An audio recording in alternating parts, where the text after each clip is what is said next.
So one of the things I'd like to do before we get started is just some housekeeping. One of the things, since this is our last time that we're together for this 4-part series, one of the things, I wasn't sure if I had shared or not, or if Michael had shared it with you, but this is my cell phone number, 843-816-4108, and that's my email address as well. If you think that I might be able to be of assistance to you or assist you in any way, don't be bashful about sending me a text message or sending me an email. So one of the things that I think, well, the other thing too is that is that I just find life is so much easier if I just give you my cell phone number and then just text me or call me, because it's just so much easier. I do that with all of I'm supervising a group of interns this summer. They're all working on their master's degree in addiction counseling, and they all have my cell phone number. I don't think other faculty members do that, but if something's going on Friday at 3, I don't want to wait until I look at my email on Monday at 10 a.m. to be, help to someone. So that said, and they never believe me, but like that said, if you texted me or if you sent me an email, number one, I will respond to you, and number two, it was not an issue in the slightest bit. This whole program has been to be of service to the residents of the island and all the different churches that were invited, and the one synagogue on the island, all invited to participate in this, just to be of service to the residents on the island that want to know more about substance use disorders. And then before I go any further, I think I've been the person doing all the speaking, and I've been the person who's been entertaining you, but the person that you truly need to thank is Michael, because this was Michael's brainchild, and he approached me and asked me, we met to have coffee a couple times. He had to size me up and figure out if I was a good person or not, and if he was comfortable with me and trusted me, etc. But we met more than once and chatted about how this would be a great thing to do, for people who live on the island. So I'm only here because of Michael's efforts and his vision to be of service to other people on the island. So we want to, thank him to make this be a reality. And we also want to thank his cameraman, camera woman, right? Who's, it's easy to get people you're related to get to come and be the camera person. But, anyway, just want to give him a sincere thanks for organizing all of this, because it's been great, and we've had a variety of different people here throughout the 4 different sessions. So if you all remember, what I'd like to do is we do have a topic for this evening, but just to kind of refresh your memory, that over the past 4 weeks, just to kind of recap, on week 1 we talked about where does addiction come from. So you remember that I kind of gave you all, we talked about that 4-part model with life interference, and we talked about choice and not having choice, and how it comes to be in a person where the substance has control of the person as opposed to the person having control over the substance. So we started there. Then we moved, if you remember, I drew the crazy model that had looked like a big piece of spaghetti in the middle and was divided up into stages. Then we talked about the cognitions and then the developmental stages that someone goes through, where they're actively using, transitioning into maybe I have a problem, maybe I don't have a problem, maybe I do have a problem and I really need to surrender and lean into getting help and going to treatment, etc. And then early recovery and ongoing recovery. And then last week talked more about family and about how it impacts the family, issues of the family, while your loved one is actively using, and then also when your loved one hopefully finds their way to recovery. So we talked about those issues and how they begin in active use and then linger in recovery. So that was week 3. And then this week, the topic is really, does my loved one need treatment? And then really sort of embracing the theme that Michael came up with for this program, helping from the sidelines. And so how do you, as an individual, do that so you can be helpful to the person in your life that you're concerned about? So that's what I'd like to talk about this evening. And then you can see it, we'll spend some time talking about treatment as well. But before we can really get to the point where you are thinking about how to best get your loved one to end up going to treatment. For me, what's really more important than anything else to begin with is for you to engage in self-care. Because one of the things that we know, absolutely, and you know this from your potentially from your lived experience, is that you're exhausted and you're frustrated and you're overwhelmed. And so one of the things that's really important is for you to be able to engage in self-care so you can take care of yourself, right? Because in order to move through this process, you have to be in a good place.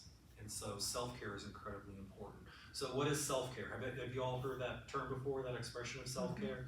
So I can give you different examples, but I think it's grounded in a person having really good boundaries and saying, I'm going to take care of myself. And by taking care of myself, I'm going to put up these boundaries where I'm not going to let other people cross over into my life and take away all my energy, etc. That kind of overlaps, when you think about like your energy is a really good thing to think about. The most of us, well, not most of us, the world essentially is divided up in two types of people. Sometimes people are really energized by being around other people, and then other groups of people, about 50%, are exhausted by being around other people, right? And so what's interesting about an active substance use disorder, it's that exhaustion like times 100. And so you're completely exhausted, by having this relationship with someone who has an active substance use disorder. So that's why self-care is so important. So you need to create those boundaries so you can take care of yourself.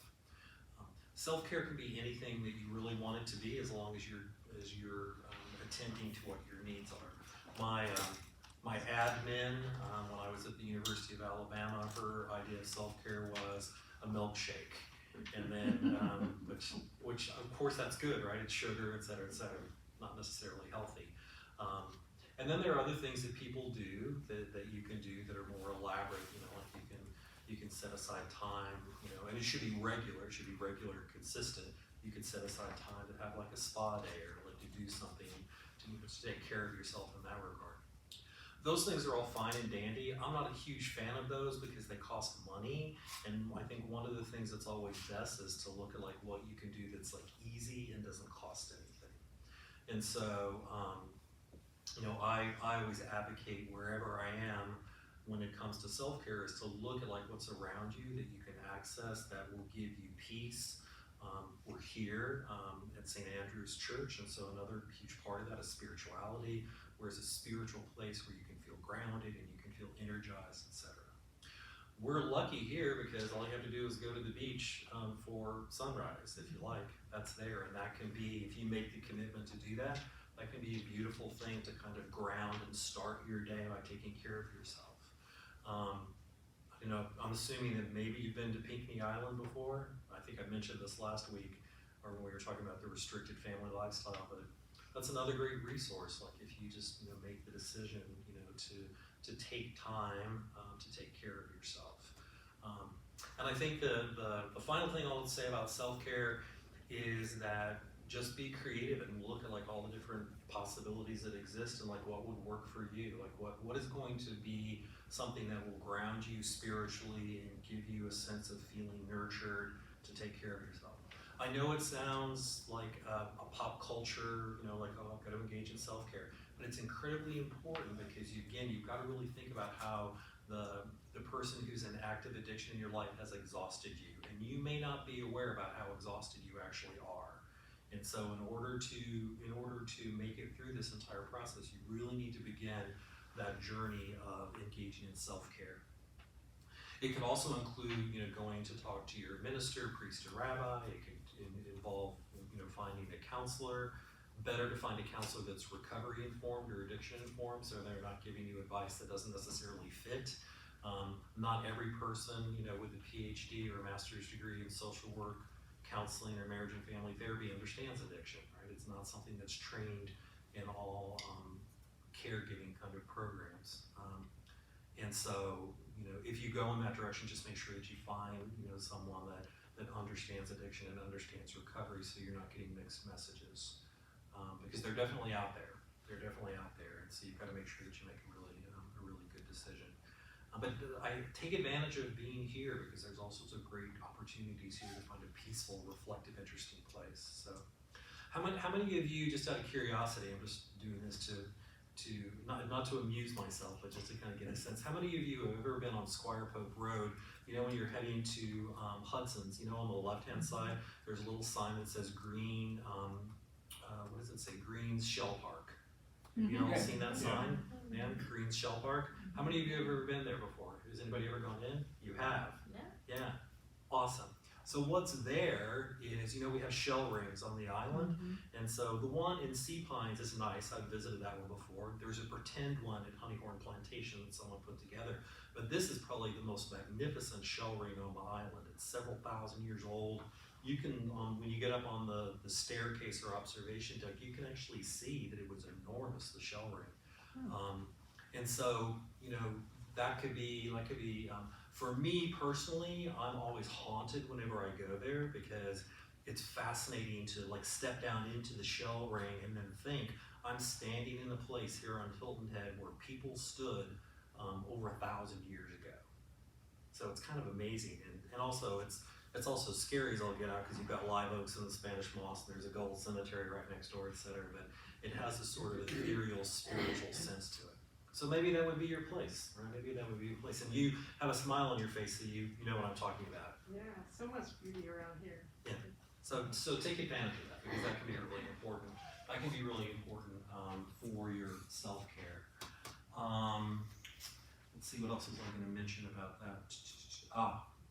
This was one other thing. Good thing I took a look at my notes. The other thing that happens a lot, and you can gently nod your head if you've engaged in this, is sometimes the people that aren't struggling with the substance use disorder find themselves in repetitive conversations of worry about that individual, and then constant conversations where there's no magic wand, there's no ending, but it's just like a circular conversation of worry and despair and ruminating, etc. Does that sound familiar? That can lead to anxiety, that can lead to depression, that can lead to a variety of different things. So one of the things that's really important is to self-identify that behavior of engaging in that worrisome sort of conversation, that circular conversation that you know when it's starting, you know it's going to be said, you know all the exits that exist in that conversation, and then you kind of go through it. You feel horrible whenever you're done with that conversation because you don't have a magic wand and you can't fix this. So, you know, one of the things that I routinely advise people to do is to pick a time. If you do this, pick a time and say, you know, I'm going to do this from 5 o'clock till 5:25 every day. I tend to be pretty behavioristic. I would get your egg timer out. I would set it for 25 minutes. Talk away, complain, you know, do whatever it is that you want to do, ruminate, have that conversation, and when that bell goes off, stop. Okay. Another thing you can do if you want is you can slowly start like turning back that egg timer and then to cut back on it. But one of the things that I've found that's really, really stressful for families where there's a substance use disorder, they get in these ruminating conversations of worry and despair and doubt. And the more you engage in that conversation, the further down that you go, and then you're being less healthy, and then also less able to like help your loved one because you're getting kind of pulled into that. Does that make sense? And I know it sounds, you're like, oh, that's such a simplistic solution. It works. It works. You have to abide by the rules though, right? Because I've had a lot of people come back and say, oh, we just needed to say like a few more things, but you know, you said when the egg timer goes off, like we absolutely have to stop. I'm like, you gotta stop. There's your time, 5 to 5:25, and then when that egg timer dings, then you're done. Can you picture that could be helpful in your life if you find yourself caught in those conversations, those circular conversations that never end? So anyway, give this thought, because it's incredibly important to be able to do all these other things. You are incredibly important, and so you've got to take care of yourself, right?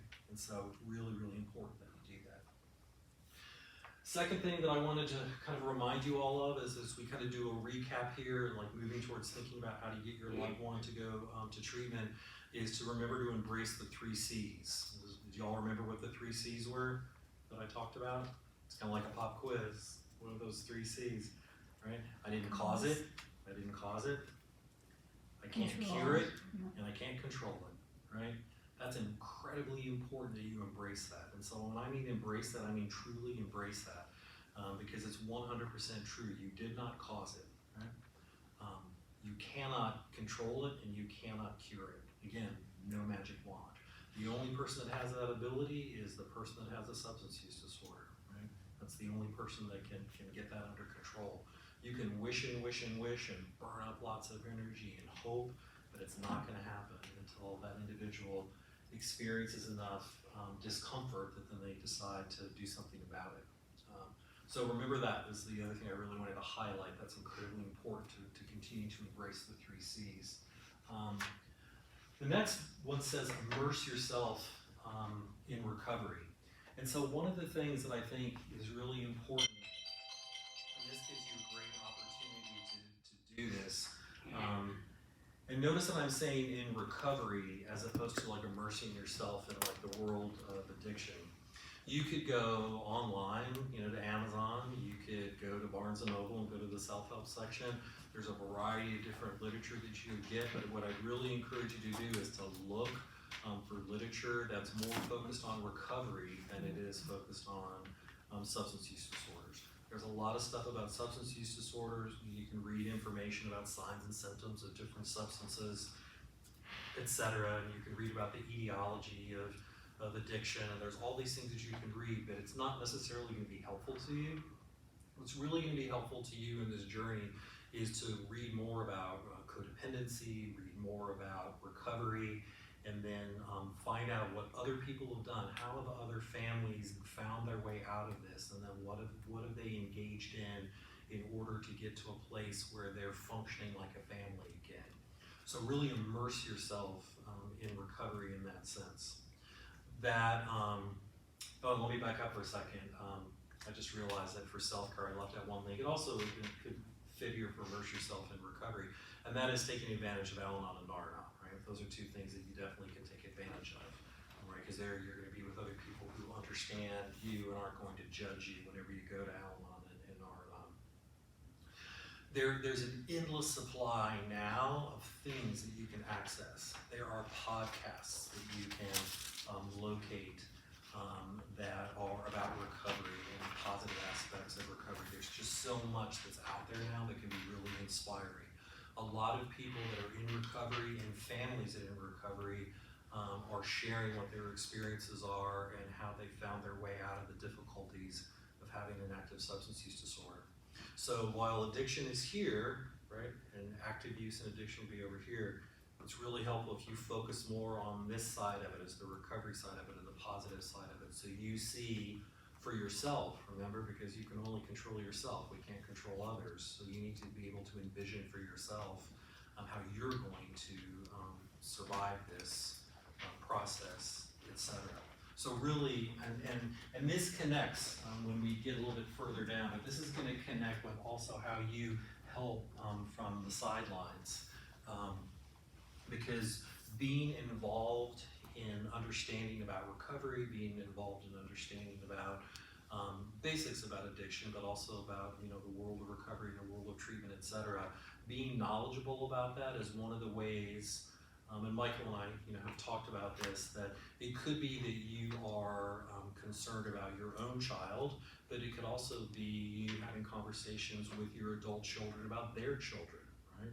And so that's the other part of it. It could be generational. They could be grandchildren, and then you've got this dance of denial with children maybe not wanting you to know, etc. And also assuming that maybe you don't know anything at all, about recovery and about addiction, treatment, etc.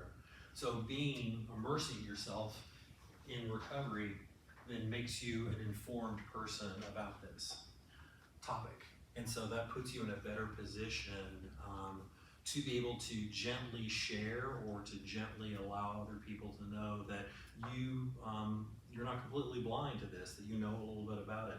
You are so interested / concerned about what's going on that you've been reading things and you've been listening to podcasts and you've been going to meetings. So that's a really key piece, is immersing yourself in this so you have a knowledge base that you're operating from.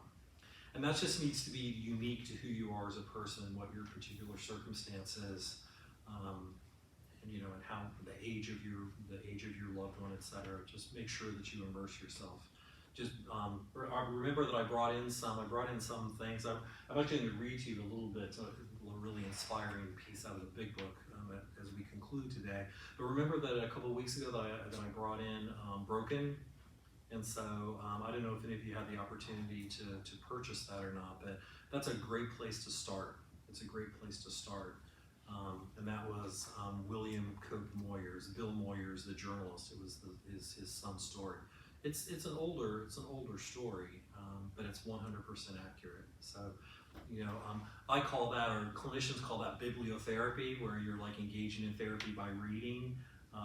And so about a substance use disorder, but the biggest beautiful thing about that story is that a lot of it is about how William Cook Moyers found recovery.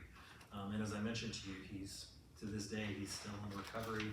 Went to Hazleton Betty Ford for treatment, and now he is their public policy liaison for the foundation, and then any kind of policy decisions, etc.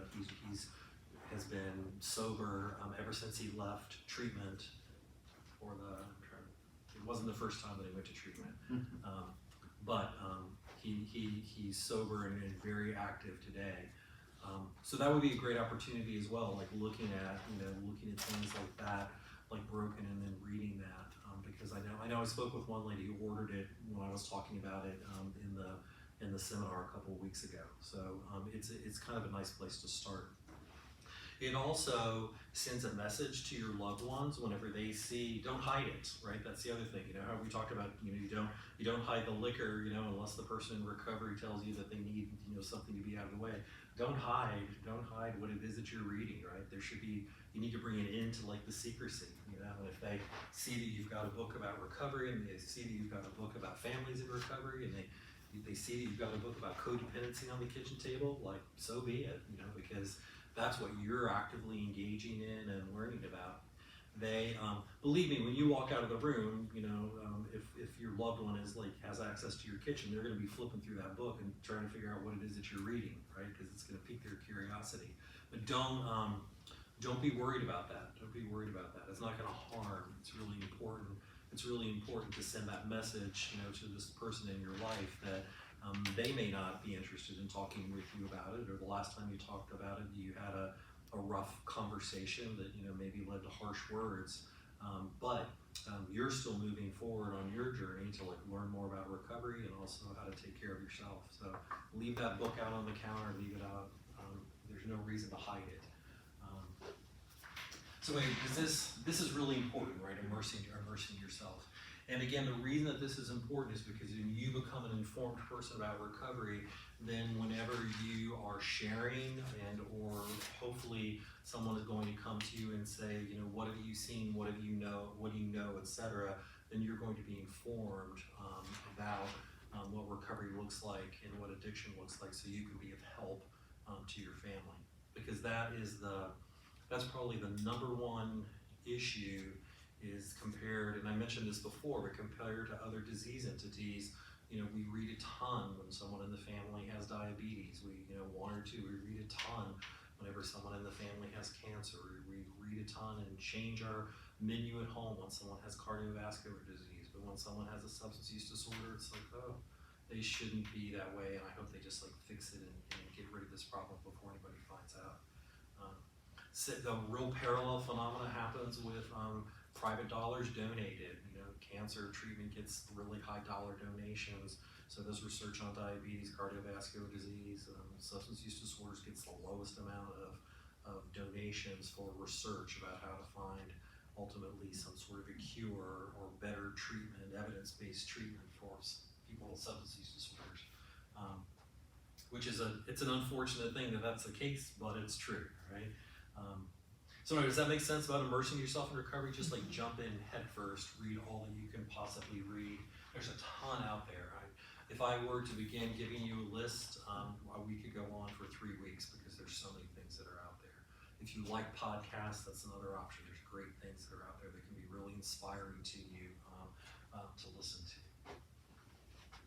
So as we kind of move in this direction, again, all of these things hinge on one another to like move into these final two categories, which are really important, you know, in your journey. And so the next one on this list is see and say, and that's whenever you see something, say something. And so this is a really critical piece, and I think I touched on this a little bit last week whenever we were making reference to how hard it is as a parent to like do a gear shift with your role with your child, right? Because your society tells us, and then I think you just innately feel for your child that your goal in life is to like do whatever you can to protect them, right? Protect them, you know, as long, you know, well, forever. I mean, I have a 30-year-old and a 27-year-old, and I worry about them all the time, right? So, which is, I can't stop myself from worried about them. You know, my daughter was just in Spain. I worried the entire time. I'm like, oh, why did she have to go to Spain for work? What plane is she? What city is she leaving from? She was flying back to Washington D.C. So I'm like, oh no, this is terrible. Like, you know, just worrying, right? And so my son lives in Washington D.C. Whatever, you know, I worry all the time, right? And so I think as a parent, you just can't unload that, right? It's natural and it's normal to like worry all the time. Maybe I worry a little bit too much, but I'm definitely worried more. But that's to say that we're socialized to, you know, take care of and do whatever we possibly can to take care of our children. And so whenever you get to this point, whenever you have someone in your family, a child or a grandchild that's struggling with a substance use disorder, then one of the things that happens is that we kind of back away from doing the impossible thing, which is identifying the elephant in the living room by actually saying this is what's going on. And I know that, you know, from chatting with some of you, that's kind of an ongoing dance, right? It's an ongoing dance that takes place. The elephant is in your living room, and like no one is going to identify the elephant in the living room. And so that's why when you see something, say something is really critical. So you're in essence taking a floodlight and you're shining a floodlight on something. It's going to create a little bit of discomfort. That's what's going to get your loved one to agree to go to treatment whenever you create that piece of discomfort for them. It's the only thing really that's going to work. So, couple suggestions about this though is that so you've observed a behavior, you've seen it. How do you say what you've seen without causing World War III, right? Because some of you probably have like gotten on the verge of World War III as you've been trying to interact with your loved one. It always, well, here, so before I give you that example, it's never wise to like say, I think you're an alcoholic, I think you're an addict, I think, etc. It's never wise to like jump in with a diagnosis, because all that does is throw up this huge wall. It creates defensiveness, and then you know what the response is going to get. It's going to be like, how dare you? And then like, of course I'm not, and who do you think you are, right? So that never works whenever you like jump in. If you move in too fast with a diagnosis and say, this is what I think we've got on our hands here, your brain is saying, after a certain point in time, your brain is saying like, that's what this is. But what works much better, rather than jumping, you know, to that diagnosis or label, and remember we've got so much stigma and shame in our culture and our society about labels. That's why, you know, your loved one is going to back up and completely shut down, right? They're going to completely shut down. So whatever it is that you've observed, whatever you're sharing with them, always has to have two components to it. One, it has to be specific, so it's undeniable. And then number two, the message has to be sent with a great amount of care and love.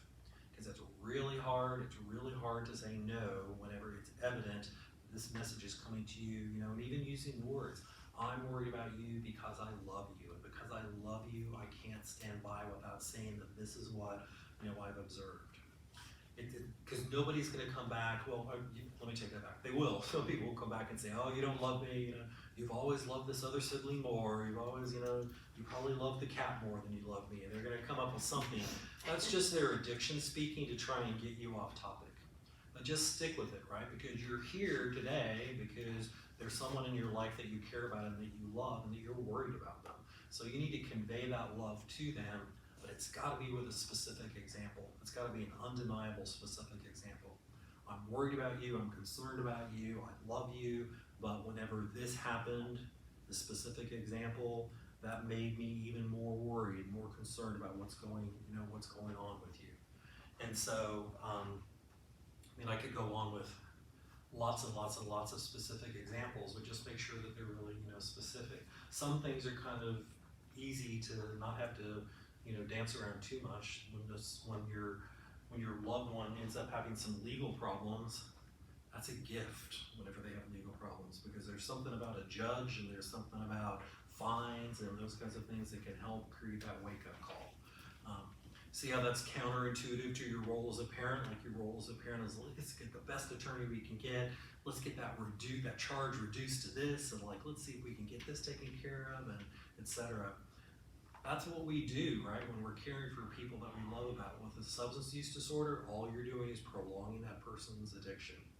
And so when something pops up that's, legal in nature, it's a gift, right? Because there's no you're behind this, or you created this, etc. It is what it is. You get a DUI here on the island, a DUI is a DUI, and so that gives you some data to work with. So it's a gift whenever you receive something like that. Doesn't seem like it at the time, right? You just have to cross your fingers and hope that your loved one isn't harmed or injured, and that they haven't harmed or injured someone else. But a little bit of leverage from the legal system never hurt. A little bit of leverage from their employer never hurt as well. And so those are all things that can be incredibly helpful. But short of that, you can say, just make sure that you use specifics. This made me feel really uncomfortable. I was really worried about you whenever this happened. Unfortunately, people like to drink sometimes when they're on their boats, right? And so, I'm familiar with someone who was trying to step off their boat onto the dock, and missed the dock, and fell between the dock and the boat, right? And what happens here with our tides and waves, you've got this not good situation, ended up really smashing their leg. It was perfect, because the reason that happened is because the person was really intoxicated, and it wasn't the first time the person had been intoxicated. And so that's a great opportunity, to say I was really worried and terrified whenever this happened, because you had had too much to drink, you had this many drinks, your blood alcohol was this whenever we got you to the emergency room, and the only reason that you were injured, it was because you were drinking, and because you drank this much. So let's hope that that's not a scenario, but whatever it is, right? It could also be, it could also be as small as, showing up to a birthday party, for a child, and being intoxicated and being too loud, or being too boisterous, or, hugging someone too hard, or whatever it might be. Children are super smart, and they realize whenever someone's intoxicated. And so, whatever the situation is, just make sure that it's specific. So there's no way that the person that you're talking with can dance around it, because you're building, it's almost like you are an attorney and you're building a case. And so you need to have undeniable evidence, compelling evidence that you have a problem, and whenever you're using, these are the things that have happened whenever you're using. Right? You can't just say generically, I'm worried about you because I think you have a problem. No, I don't. I'm worried about you because I think you drink too much. No, I don't. Right? That's never going to work. I'm concerned about you because on this date, this happened, and this is directly connected to your drinking. So you need to find specifics. They're undeniable specifics. And I think the hardest part for this is to not take the bait, because there's the person, and this kind of goes back to week one, the person with the active substance use disorders they say, oh, this person's pretty clever. I gotta find a way to change the topic, change the subject, etc. Right? And so that's why you need to not take the bait, because sometimes what happens might be, a little bit of a pointed or a jagged sort of remark back to you, right? In order to kind of try to change the topic. If I can get you upset and I can get you to raise your voice, then I can say oh, you're impossible to deal with. Now you're yelling at me. I just can't deal with you whenever you're yelling at me. Out the door, right? So you've lost whenever you take the bait, and then whenever you, respond, how you probably naturally would want to respond, right? So it's a difficult task not to respond and take the bait whenever someone is trying to change the topic and get you off guard. The thing that's really critical to remember about that is that, that is your loved one under the influence of substances. That is your loved one whenever they are not in recovery. And so when their recovery feels threatened, their brain is going to tell them, do whatever it is that you need to do to get this person off topic and get this person to shut up, because I need to be able to protect my ability to use again, and I'll do whatever I need to do in order to get you to back off. So it's not going to be a pleasant conversation, but coming back with love and care and specific examples will completely derail that. You don't want to put yourself in a situation, where if the person seems incredibly unreasonable at the time, then you don't have to continue. That kind of goes back up to self-care, right? You don't engage in conversations with people when they're intoxicated, because that's a pointless conversation, right? You wait until the next day, right? Get yourself a blood alcohol chart and figure out how many drinks they had over how many period of hours. And then it's amazing when you look at those, because if you're at midnight, your blood alcohol level is this, you're not going to be sober potentially until, if you had 7 drinks, at midnight you've had 7 drinks within 4 or 5 hours, you're not going to be sober until about 1:30 the next day. So don't waste your time having a conversation with a person who's intoxicated. Don't waste your time having a conversation with someone who's obsessing and ritualizing about whatever sort of process addiction that they're engaged in as well, because they're not going to be able to listen to you. But bide your time. I think it's incredibly helpful to write it down on a sheet of paper, because then whenever that individual tries to derail the conversation, you can say, hold on just a second, and then you can very calmly read the words. Maybe your hand will be shaking, right, because you want to wad up that sheet of paper and throw it at them, but you've got it there and say, okay, once again, I love you and I care about you, and I need to tell you this.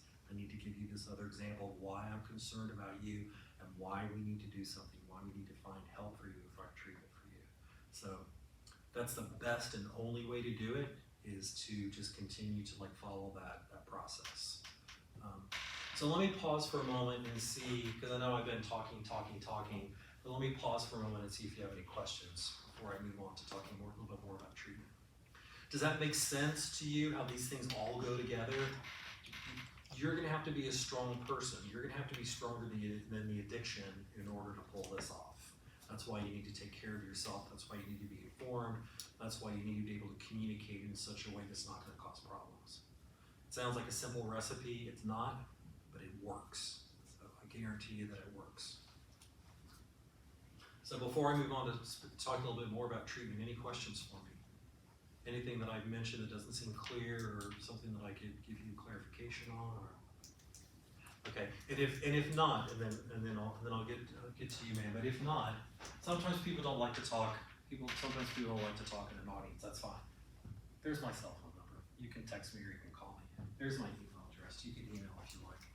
I think I told you all that when I was at University of Alabama, that they had me with Student Health Center, Student Rec, and then who else was I with? But at New Student Orientation in a ballroom, with every time we got together, there were 500-600 parents in the ballroom, and then I pop up and talk about the Collegiate Recovery Program and outpatient drug and alcohol counseling, and then the moderator's like, does anyone have any questions for Dr. Love? 600 people.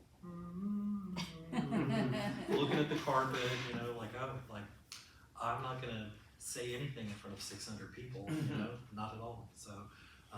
So I always make myself available in the lobby afterwards, and I'm like, I'm gonna hang around in the lobby afterwards in case people want to talk to me. That's usually the way it goes. But anyway, again, don't be bashful. If you do have follow-up questions after this evening, take advantage of that. So this all builds to your ability to have the skill set to prompt your loved one or the parent of your loved one to get them into treatment, right? And so treatment is a huge decision. Treatment, just to give you some what I think are really important tips about treatment centers. One, you don't ever choose a treatment center just because it's close to home. That's the worst possible decision, to choose a treatment center that's close to home. There's a thing that takes place, it's called leaving against medical advice. Patients have rights, and so a patient can say, usually after detox is over, when they're starting to feel better, the patient can say like, oh my gosh, I feel really good and I'm ready to go, right? I don't need to be here anymore. And the reason that they respond in that way is because all the really difficult work is ahead of them. And if I feel a little bit better and I'm out of detox and I'm not in danger anymore, when I look ahead at the next 28 days and all the work, maybe I've met with a counselor outside the detox counselor, they've already come up with my treatment plan of all the things that I need to address and all the work that I need to do, the brain starts to say, oh, no way. Like, I'm gonna smile a lot and tell everybody I'm good. I'm gonna promise everybody that I've learned my lesson and I'm not gonna go back to using and everything's gonna be fine. And then I'm just gonna wait for a great opportunity when nobody's looking and they'll go right back to using again. That's reality. What makes it super easy is if you choose a treatment center that's really close to wherever your loved one is, close to a place that they can get to really easily if they leave against medical advice. And again, I mean, patients have rights. So, you know, if someone is of sound mind and they can sign themselves out and they can leave treatment at any point in time. It's very, very, very disturbing when that happens, but they have a right to do that. So I always advise, pick a treatment center. First of all, don't pick something just because it's in your backyard, right? Because that makes it easier for your loved one to leave. The other thing is that there are treatment centers all over the country. There's the East Coast, the West Coast, and then we call it the Third Coast. The Third Coast is Minnesota. And so there's great stuff on the East Coast, there's great stuff on the West Coast. Nashville has some great treatment centers as well. It's a little bit of a recovery hub. You know, you figured like you've got all those musicians and like you've seen the VH1 behind the scenes story. No doubt that there's a lot of recovery in Nashville, Tennessee. The East Coast, West Coast, Third Coast, which would be Minnesota. So you out of all of those locations, you pick a treatment center that is going to be a good fit for what the needs are of your loved one. And so, do you feel like you need, if it's a young adult, you get a young adult program. If there's co-occurring disorders, you get a program that has a strong co-occurring disorder program. If there's some other kind of parallel addiction taking place, whether it's shopping, gambling, sex, or food, you find a treatment center that also deals with those other types of addictions simultaneously. They all kind of go together, right? They all kind of go together when someone has more than one addiction that they're dealing with. The number one that they're always going to address first, which always needs to be addressed first, is the drug and alcohol addiction, because it's really difficult to stay on a recovery plan for spending, gambling, food, or sex if you're drug affected. The moment you become drug affected, then you're back to gambling within a couple seconds. The moment you lose your sobriety, then you're back to whatever other additional addiction you're struggling with. So you find a treatment center that's a good fit for that individual. And then if the family's not so toxic that family therapy would be workable, you try to find a place that's within driving distance, right? So for here, Nashville, Atlanta, Charlotte, Charleston's a little bit too close, but a place that you could actually get to if you went for like a long weekend to be involved in family therapy.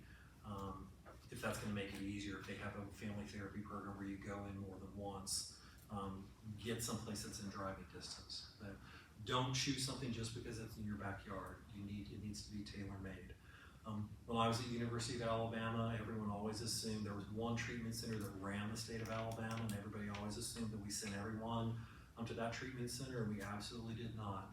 We had ethics about our referrals, and we sent people to whatever is going to be like the best fit for them. So if it was a youth program in Nashville, or if there was back in the day, there was even a program that was using gaming technology to work with young adults. And so that's not going to work for somebody who's not a gamer, but if you've got somebody who's a gamer, that treatment facility, they were working with Vanderbilt and doing research about how that also like rewires neural pathways in the brain as well, doing this all the time, and how to make that work. So it needs to be a really good fit. This is a really important part of that. So don't be misled. Don't be misled in terms of like thinking like, this is a great place because I said so. right? You need to choose a place that's really gonna be a good fit for your loved one.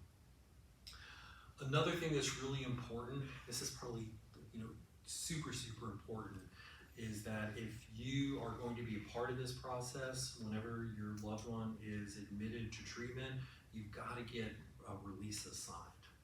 There's a law, it's part of the Federal Code of Regulations, it's called 42 CFR Part 2, and that prevents anyone who's providing drug and alcohol treatment services from sharing the identity of anyone who's in treatment. So you may drop your loved one off at Cumberland Heights in Nashville, Tennessee, but if you don't get a signed release, when you call back to get an update about how your loved one's doing, they will not even tell you whether or not your loved one is admitted, because they're not allowed to by this federal law. They will not even tell you if that person's been admitted there. And then you're gonna say, well, hey, I know they're there because I dropped them off. And then they're gonna say, I'm sorry, ma'am, I'm not able to confirm or deny whether or not this person is in this facility. Get the release signed so you can communicate. That gives you access to their counselor, that gives you access to the family therapist, that gives you, you should be providing what we call collateral data for the therapist. Imagine this, your loved one, whenever they get to treatment, is gonna have this amazing loss of memory about all the things that have happened to their loved ones. They're gonna gloss over so much. And so there's a set of questions that the identified patient is asked, and if you sign that release, you're gonna get a form where they ask you the exact same questions. How many DUIs, how many situations of this, how taking things from family members, like money, or stealing things from the home, or stealing medication. They're gonna be asking all those questions. Verbal abuse, physical abuse, anything that may pop up as a result of it. So that's another reason why you want to sign that release, because it's incredibly helpful for you to be part of that process, and you are absolutely not going to be part of the process if you don't get a release signed. You don't sign the release. The tricky part about this is that your loved one has to sign the release to give you permission. They can control what you get, what kind of information that you can get. You can have limited access just to know that they're there. If that'll make you sleep better at night, just to know that they're still there, they can sign off on that level of a release. They can sign off on the release that says that you can get updates from their counselor about how they're doing progress on their treatment plan, etc. It's very much the same as what you have from an employee assistance program whenever they require a release to be signed so they know that you're still in treatment, or they know that you're making progress so you can return to work whenever you complete treatment. So whatever you do, make sure that you get that release signed, because that's going to be your ticket to being involved in this process. And you need to be involved in the process, 100%. It can't be, you can't be that you're dropping the person off for magic wand therapy and you pick them up 28 days later and everything's taken care of. It just doesn't work that way. You need to be incredibly involved in that process. So again, don't be surprised if you don't get that release signed. The good news is that sometimes when people are in the process of being admitted, sometimes they're drug affected whenever they're in the process of being admitted. Maybe they've had something to drink, etc. And so, or they've used whatever their drug of choice is. So sometimes they're a little bit looser with like signing those forms, right? They can't do it if they don't know who they are, where they are, what year it is, etc. Then they're deemed as not being competent to sign those releases. But this is where the drink or whatever comes to be your friend, because if like a drink or two on the way to get to the treatment center, and then when they're there that they're a little more comfortable, like, oh sure, I'll sign the release, you're golden, right? Because then they've signed that release. Sad news is that they can also verbally revoke it at any point they want to.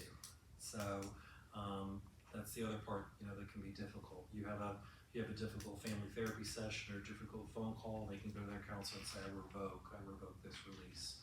And so, but try to get one and try to start off your journey with that, because it'll be huge in terms of being able to do that.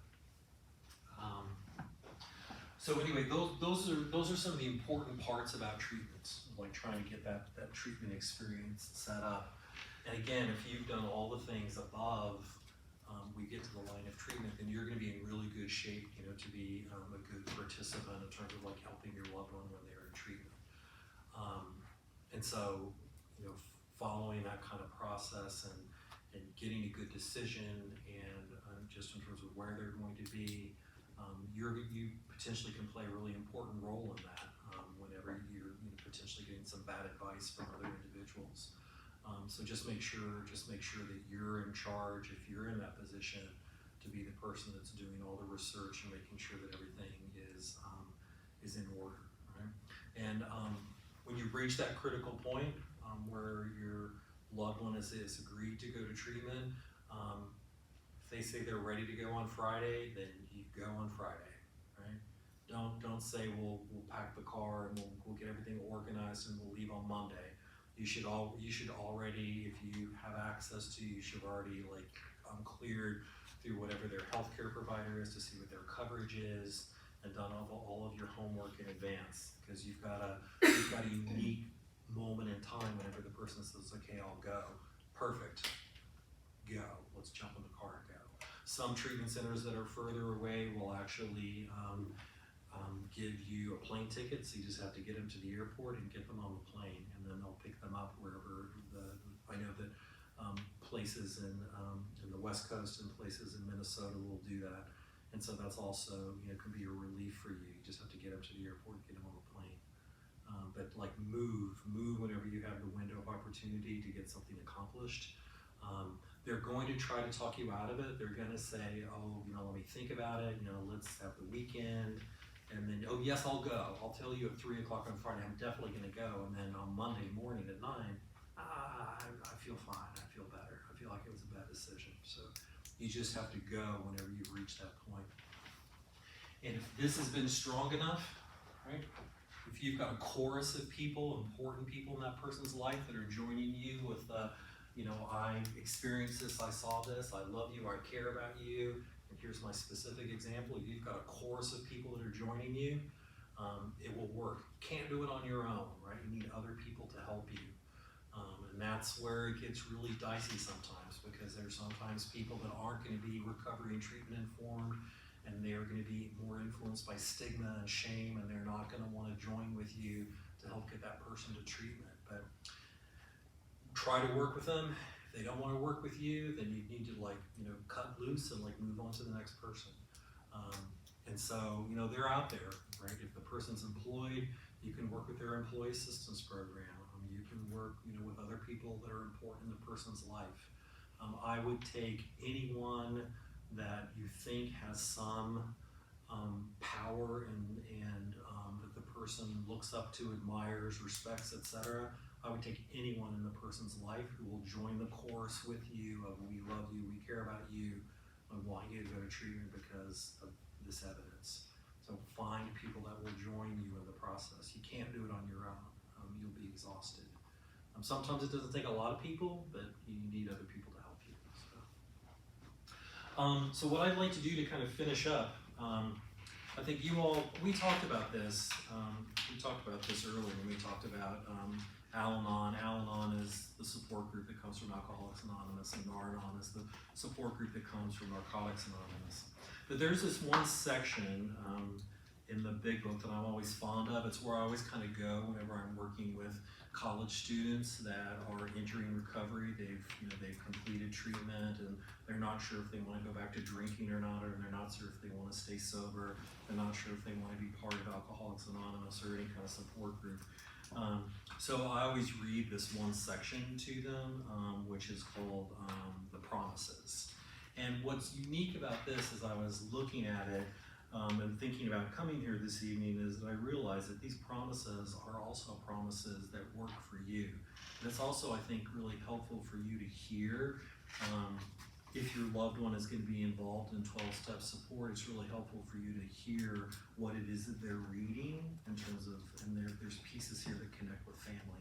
So to conclude, I just want to read this one section to you. It's like story time, right? This is like awesome. Like you come to St. Andrews and you get story time to conclude. So I'm going to back up a little bit because there's some things in here that I think are pretty good. So I'm just going to read a page. Don't panic. It's a big book. I'm not reading all of it. I'm just going to read a little bit to you, all right? Can you hear me pretty well in the background? My voice is carrying? Beautiful, okay. The alcoholic is like a tornado roaring his way through the lives of others. Hearts are broken. Sweet relationships are dead. Affections have been uprooted. Selfish and inconsiderate habits have kept the home in turmoil. We feel, this was written in the 30s, so it's sexist language, so I'm gonna just kind of bear with me, it's not my language. We feel a man, a person, is unthinking when they say that sobriety is enough. He is like the farmer who comes up out of the cyclone cellar to find his home completely gone, and to his spouse remarks, "I don't see anything the matter here. Ain't it grand that the wind stopped blowing?" Yes, there is a long period of reconstruction ahead. We must take the lead. A remorseful mumbling that we are sorry won't fill the bill at all. We ought to sit down with the family and frankly analyze the past as we now see it. Hope that happens for you, right? They're instructed to engage in this behavior. I'll read that sentence to you again. We ought to sit down with the family and frankly analyze the past as we now see it, being very careful not to criticize them. Their defects may be glaring, but the chances are their own actions are partly responsible. So we clean house with the family, asking each morning in meditation that our Creator show us the way of patience, tolerance, kindness, and love. The spiritual life is not a theory, we have to live it. Unless one's family expresses a desire to live upon spiritual principles, we think we ought not to urge them. We should not talk incessantly to them about spiritual matters. They will change in time. Our behavior will convince them more than our words. We must remember that 10 or 20 years of drunkenness would make a skeptic out of anyone. There may be some wrongs we can never fully right. We don't worry about them if we can honestly say to ourselves that we would right them if we could. Some people cannot be seen. We send them an honest letter. And there may be a valid reason for postponement in some cases. But we don't delay if it can be avoided. We should be sensible, tactful, considerate, and humble without being servile or scraping. If we are painstaking about this phase of our development, we will be amazed before we are halfway through. We are going to know a new freedom, a new happiness. We will not regret the past nor wish to shut the door on it. We will comprehend the word serenity and we will know peace. No matter how far down the scale we have gone, we will see how our experience can benefit others. That feeling of uselessness and self-pity will disappear. We will lose interest in selfish things and gain interest in our fellows. Self-seeking will slip away. Our whole attitude and outlook upon life will change. Fear of people and of economic insecurity will leave us. We will intuitively know how to handle situations which used to baffle us. We will suddenly realize that our higher power, God, is doing for us what we could not do for ourselves. Are these extravagant promises? We think not. They are being fulfilled among us, sometimes quickly, sometimes slowly. They will always materialize if we work for them. And the same is true for all of you, right? You do this work, then the good things will materialize for you as well. So, thank you.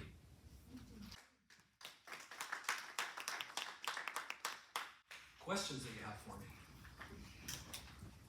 Yes, I'm sorry. You had a question I completely... And that's okay because you started out answering some of it. But I've been told or read that if the addicted person doesn't just come pleading and begging for help, that sending them to treatment is probably not going to work because they're just doing it to please you.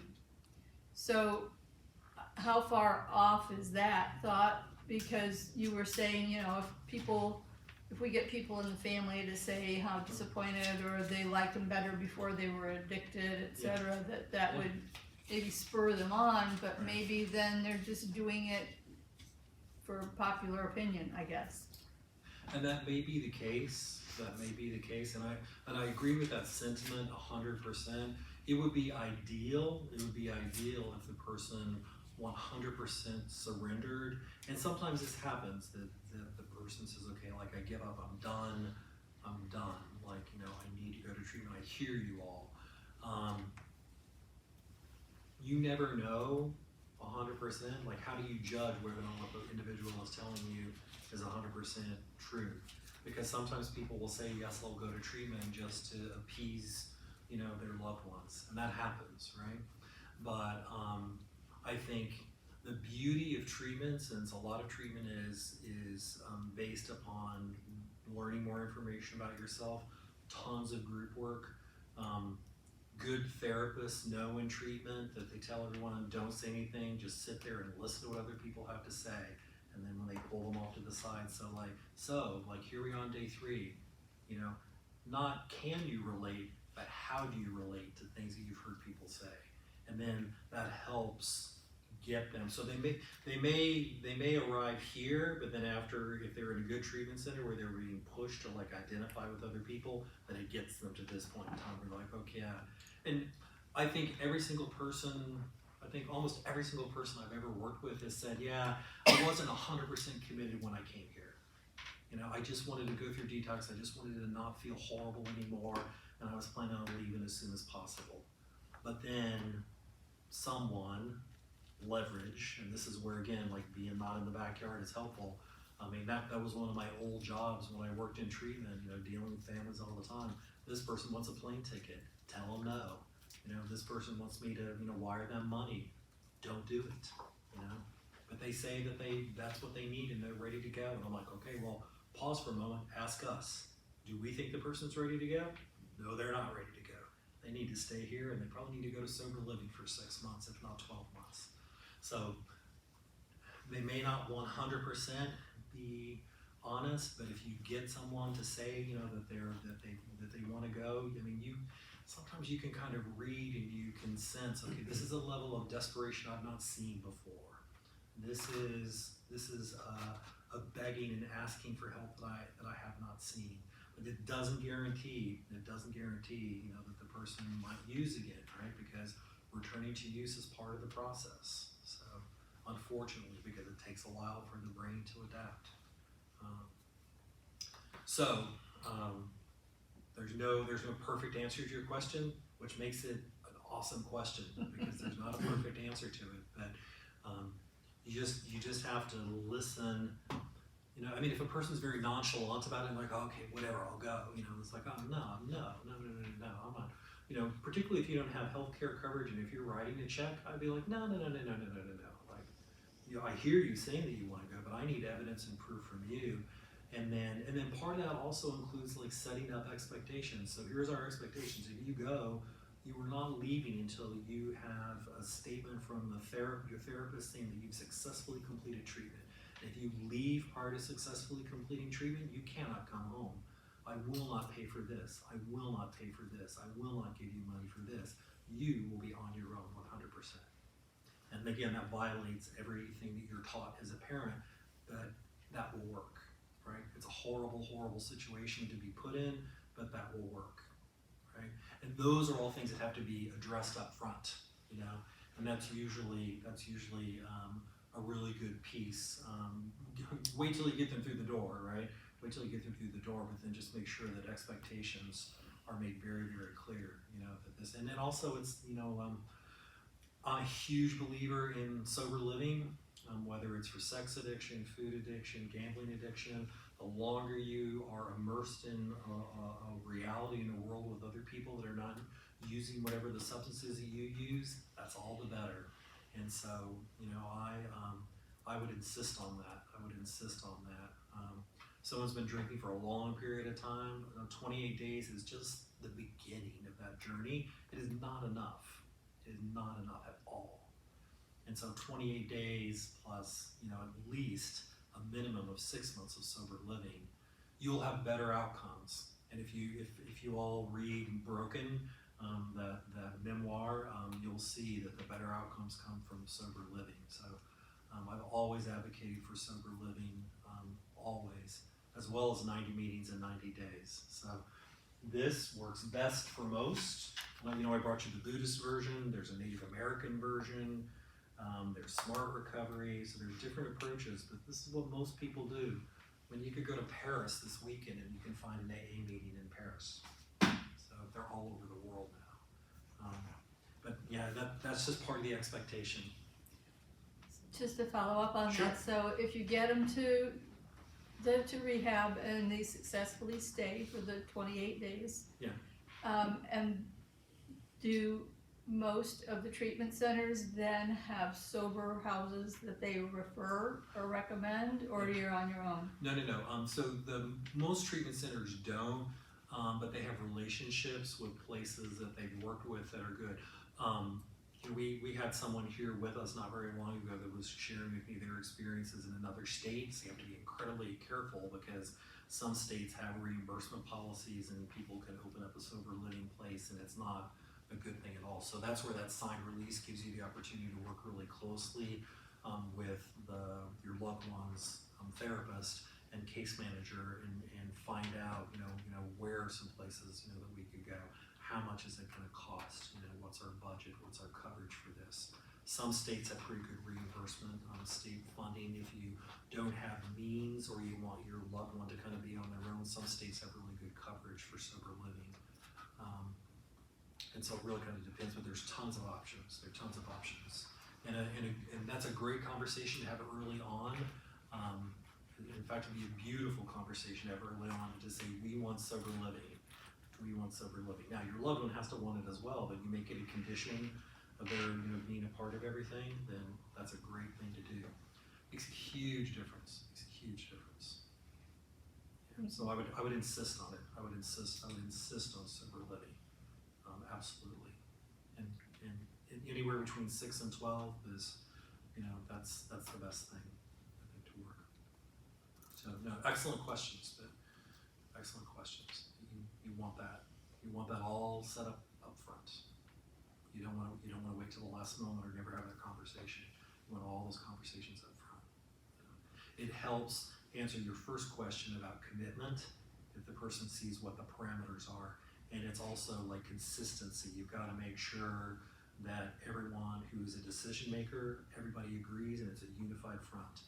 It's parenting 101, right? And if the parenting units are different combinations of parenting units, you got to get all those people on the same page. They have to be on the same page because it takes one weak link to say, I don't know if I really agree, with these other people because I love you so much and you're so special to me. I think we could probably not go to sober living, and I'm sure you can come live with me, in Fort Lauderdale, and we'll make it work, right? Because I want to be your favorite parent. Right? Yeah. Doesn't work. So everybody's got to be on the same page. So. Thank you, Gerard. I want to thank everybody for being here. Gerard has taught me a few things about this, obviously you all as well. After the first program, we had 16 people, our first program. Gerard said to me, he said, I know you were expecting more people. 80. Right. A lot. I visited with 17 ministers on the island and felt really strong because all 17 told me what a great program this was and how supportive they were. And after the first week, when we had 16 people here, I felt like I had failed big time whatsoever. And then the second week, we had 8. And my morals, I was devastated. I visited with one of our pastors here about that afterwards because I said, what did I do wrong with that? And he said to me, well, you realize that pastors will say a lot of things when people are in their office. And it reminded me of the fact that you have to remember that of all the attorneys out there, 50% of them graduate in the lower half of their class. So the problem thing is the same is true with ministers as well and pastors. It's a great program, and we're going to do this and we're going to do that. And follow up with many of those churches who were going to put it in their bulletins and who were going to speak from the pulpit about it. Many of those churches never put it in their bulletin and never spoke from the pulpit, and none of their people that came to our program ever even heard about our program after their pastors were going to support it. Those churches will remain anonymous for your people here as far as that's concerned. But I think the other thing that Gerard told to me, which was really important, was he said, Michael, you have to remember, if one person benefits from this program, you have to consider it to be successful. And in follow-up conversations with him, I know that when he says, this is my email address and this is my phone number, I've watched him visit with people out here after the program, and I know he's had phone calls after the program. When you leave here, we're gonna ask you, as we've done every week, to fill out an evaluation form out there about this particular subject matter tonight, because we've asked everybody to do it, and we've had tremendous responses. After the first program, one of the evaluation forms said, I learned more in an hour tonight than all the professionals I've dealt with my loved ones 3.5 years of fighting.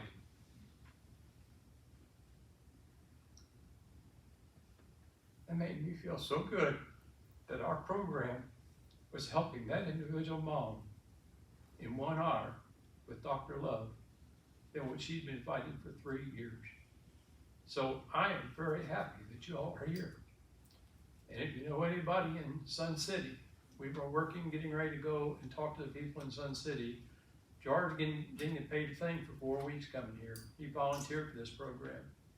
Because when I talked to him about grandparents not knowing how to respond to grandchildren, he bought into helping from the sidelines. And he's agreed to take this program to Sun City if they want it. And several people in Sun City, as we've talked about this, I now have all the officers of the POA out there, and he's gonna put together what he would do in Sun City. And if they'll invite us, they've indicated they want us to come out there. We're gonna take this program to Sun City and do that either late summer, early spring, or even fall next year. And the same thing applies. We help one person in Sun City. It's worth it. So. Thank you.